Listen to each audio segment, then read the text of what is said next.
Hello, it's Dr. Rhonda Johnson. Today is Saturday, January 6th, 2024. Did you know that January is Human Trafficking Awareness Month? Well, today I'm talking about human trafficking awareness. Now, the information I'm sharing comes from three websites: the Hope for Justice, the Attorney General of the state of Nevada, and the National Human Trafficking Hotline website. And I'll be sure to include these links. So what is human trafficking? Well, it's a crime, first of all, where one person is exploited by someone else for labor, services, commercial sex, using force, fraud, or coercion. And human trafficking is included under the umbrella of modern-day slavery because the victims can't leave their situation of exploitation because they're controlled by threats, punishment, violence, or coercion. So what's a few facts about human trafficking? It is a multi-million-dollar criminal industry that denies freedom to roughly 25 million people around the world, and 54% of all human trafficking victims worldwide are girls and women. So how are these trafficking victims exploited? One, sexual. They're forced to be in the sex trade work. Forced labor, often with their wages stolen.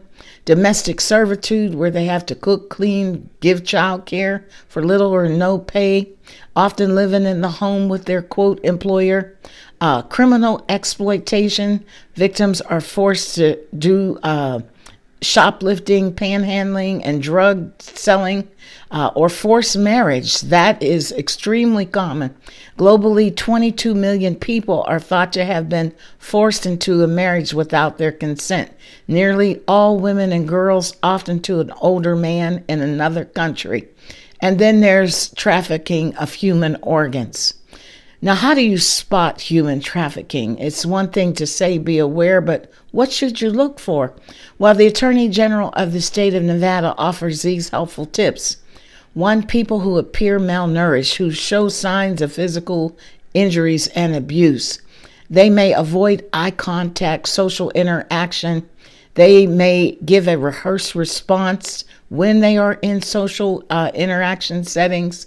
They can lack official documents that identify who they are. They work excessively long hours. They have to live at their place of employment. When they're checking into hotels or motels, they often refer to these older men as their boyfriend or their daddies. Oftentimes they're in very poor physical and they have bad dental health. They can have untreated STIs, sexually transmitted infections. And you can see that they're often never allowed to be alone. So help is available. If you suspect human trafficking, you can call 911 if you fear someone is in immediate danger, or you can go to the National Human Trafficking Hotline.